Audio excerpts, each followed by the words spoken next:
Mga master, okay lang bang? Huwag niyong skip ang mga ads sa aking mga video kung okay lang mga master. Salamat sa solid na suporta po. Yon, what's up mga masters? Nandito na naman tayo sa panibagong araw, panibagong kabanata na naman ang pagsasama-samahan natin ngayon guys.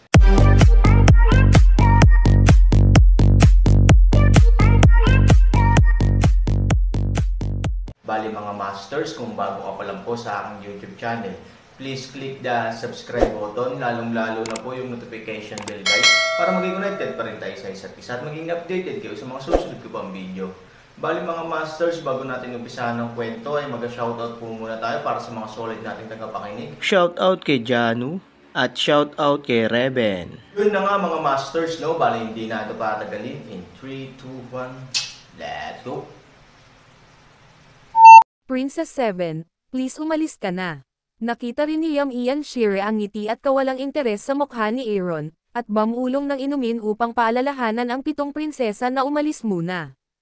Ang 7 prinsesa ay lumingon sa likod, at ang kanilang galit ay karaniwang katulad ng sa jade face na si Shire. Hoy! Napabuntong hininga, tumanggo ang 7 prinsesa at dahan-daang umalis sa pinangyarihan sa ilalim ng serbisyo ng kanyang entourage. Lahat, uminom si Ghost Zone sa oras. Oo. Ang lahat ng hukbo ay dapat magkapit kamay.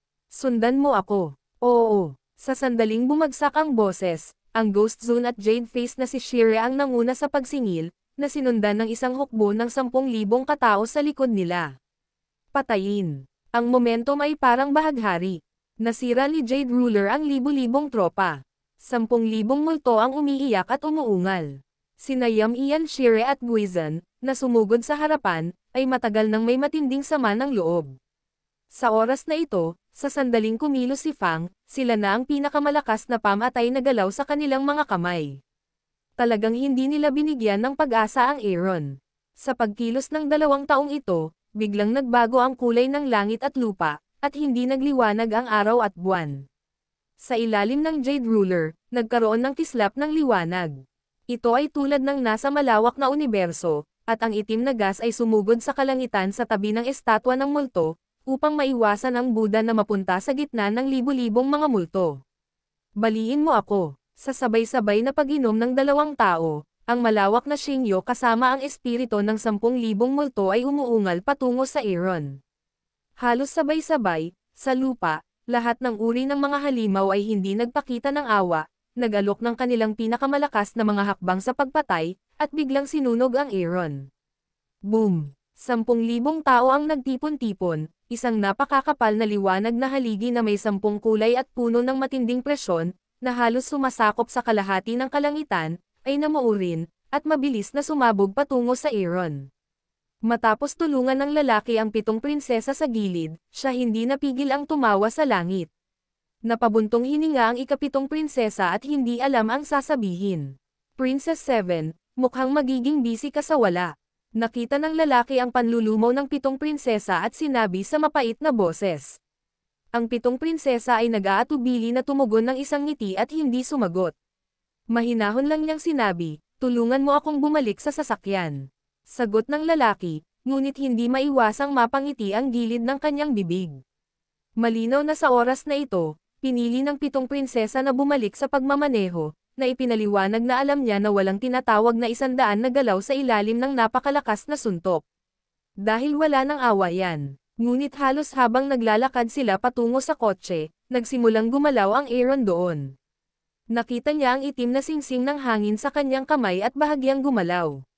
Sa harap ng 3 malalakas na pag-ataking ito, walang naunang pagwawalang bahala at ngiti sa kanyang mukha.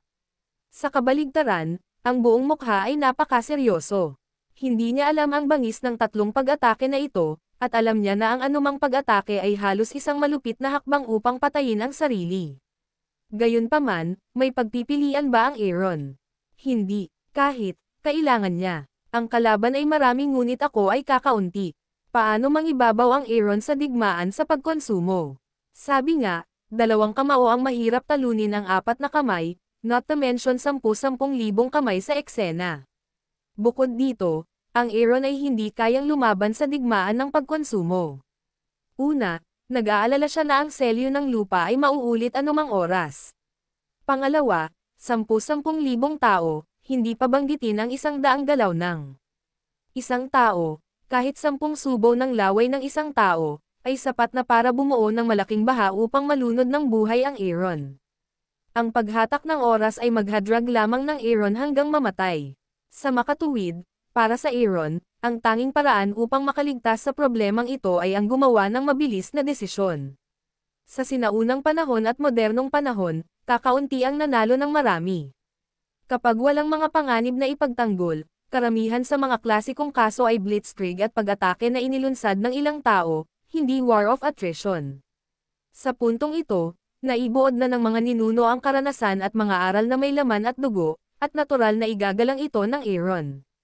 Upang makamit ang layuning ito ay upang pukawin ang galit ng mga taong ito at gusto nilang patayin ang kanilang sarili. Ito rin ang pangunahing dahilan kung bakit ang Aaron ay sadyang naghahanap ng mga salita upang pasiglahin sila. Siyempre, may isa pang napakahalagang dahilan. Iyan ang problema ng pag-atake. Kung hindi mo kayang ilabas ang galit ng kabilang partido, hinahanap mo rin ang kamatayan. Ang pag-asa sa Aaron lamang para iwaksi ang galit ng napakaraming tao ay halatang pangarap ng tanga. Sa makatuwid, ang pagpipilian ni Aaron ay ibalik ang kanyang katawan sa ibang paraan. Ang iyong galit ay mapapawi sa iyong sarili. Sa pag-iisip nito, ang itim na hangin sa mga kamay ni Aaron ay nagsimulang lumawak ng walang hanggan, at ang hangin sa paligid niya ay nagsimulang hilahin at matalo. Mga master, okay lang bang? Huwag niyong skip ang mga ads sa aking mga video kung okay lang mga master. Salamat sa solid na suporta po. That guy. Paakay na sana ng tren ang lalaking may hawak ng 7 prinsesa. Sa oras na ito, bigla din siyang nakaramdam ng matinding pressure. Nang lingunin niya, hindi maiwasan ni Aaron na sumimangot. Ang gas ng itim na ginto ay hinayla sa paligid niya ng baliw. Sa oras na ito, ang Aaron ay parang multo at Diyos na lumulutang sa magic gas, at parang isang walang malasakit na Diyos sa mapalad na liwanag. Ang ika-7 prinsesa ay nakasakay lamang sa kalahati ng kotse. Hindi niya maiwasang lumingon sa bulalas ng kanyang entourage. Sa hitsura nito, napatitig din siya kay Aaron. Anong ginagawa niya? Wuxiang magic skill. Dagandong. Galit na sigaw ni Aaron at umungol hanggang sa langit. Ang kanyang ginto at itim na chi ay biglang bumukas.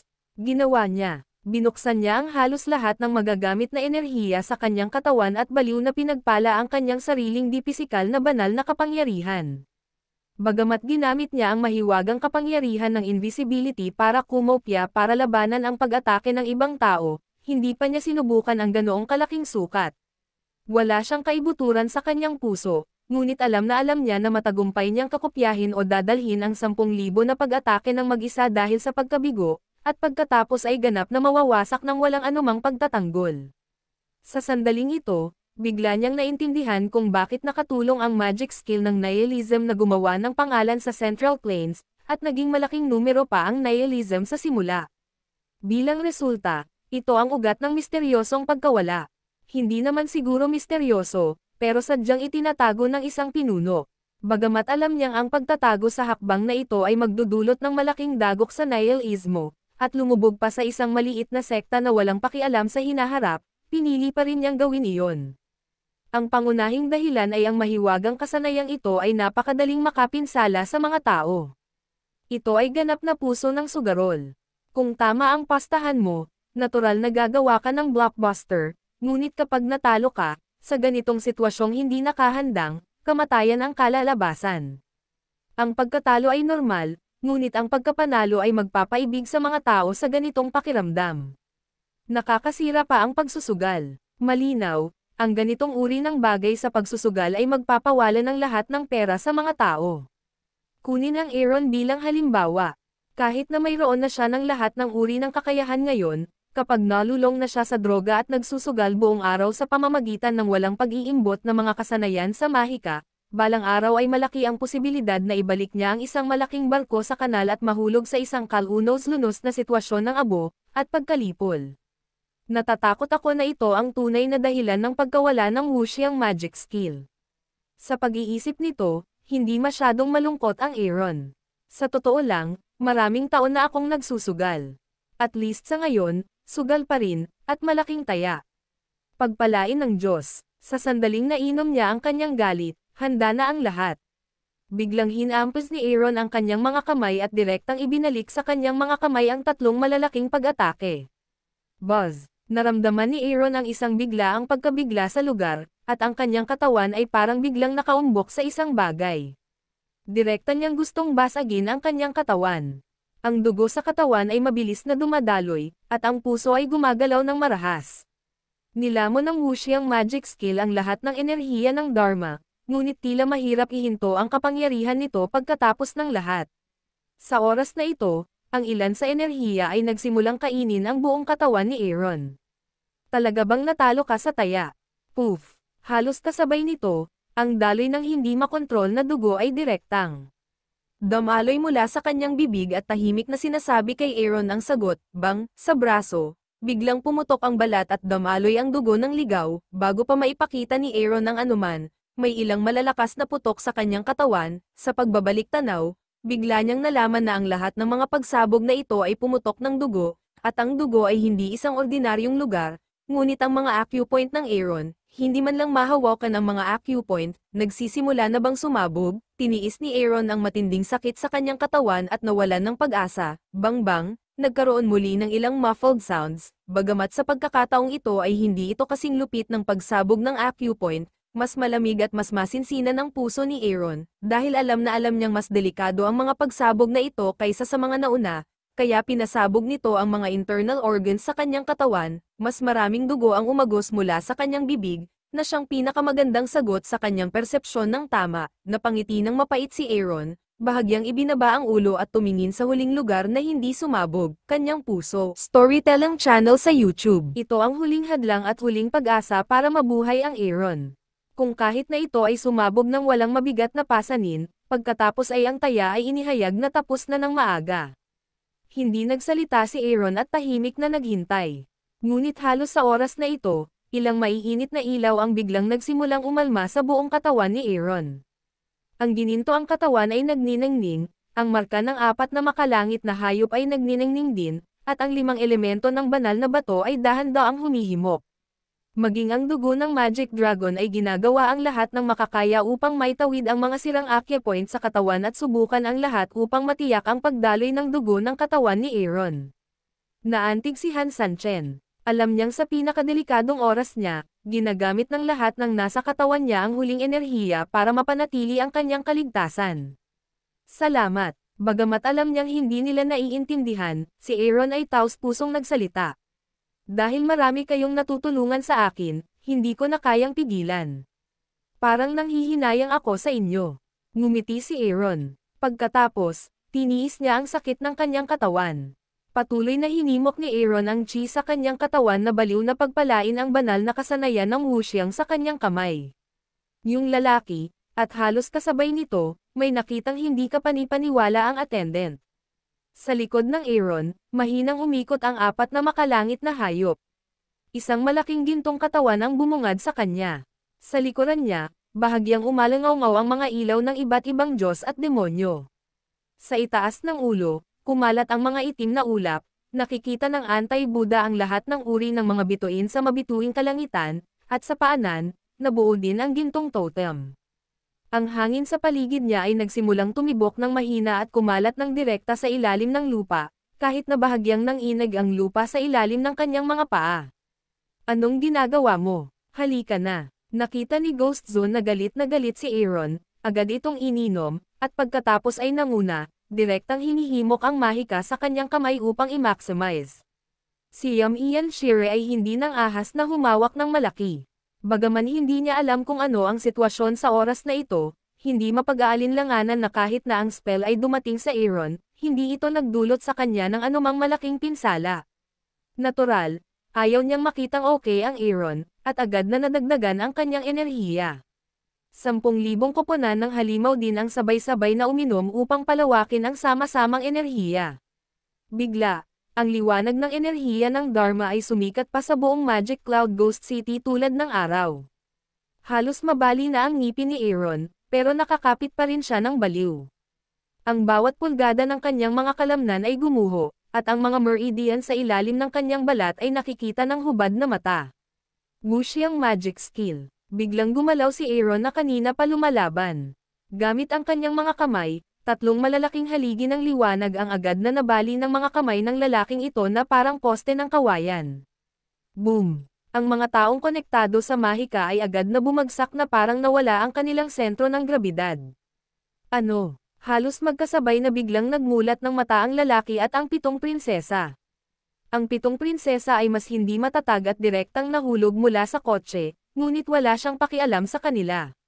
Nakatuon lang siya sa Aaron.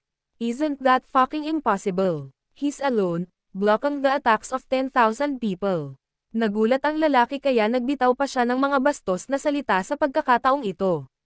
Hindi sinisi ng ika-7 prinsesa ang utusan sa kanyang kabastusan, dahil kahit sa panahong ito, hindi niya maiwasang maging bastos. Ito ay sadyang masyadong mapangahas. Imposible para sa isang tao na puro labanan ng magkasanib na pag-atake ng 10,000 katao at 2 eksperto, na walang kinalaman sa lakas, kahit na ang tunay na Diyos ay hindi dapat gawin ito, ngunit talagang sinira ng Aaron ang konseptong ito sa sarili niyang mga aksyon, parang may nagsabi sa iyo na 1 + 1 = 2 with common sense and reality, pero may direktang nagsabi sa iyo na 1 + 1 = 3, paanong hindi ito makapagpaparamdam sa mga tao ng walang katulad na pagkagulat at hindi katanggap-tanggap, ngunit nang tuluyan na silang natulala, may mas nakakamangha na naman ang nangyari, dahil sa oras na ito, hindi sinadya ni Aaron na ihinto ang kanyang mga aksyon, na nangangahulugan din na ang kanilang nakita ay kalahati lamang. Kapag natapos na ang paggalaw ng kamay, Aaron moves. Na nga mga masters, no? Bali panibagong kabanata na naman yung natapos natin ngayong gabi. Muli, maraming salamat po talaga sa walang sawang suporta po sa aking YouTube channel na talagang inaabangan nyo po ang bawat upload ko po. Bali mga masters, magkita-kita ulit po tayo bukas ng gabi at ngayon po ay magpapaalam po muna tayo. Bali mga masters, bye-bye!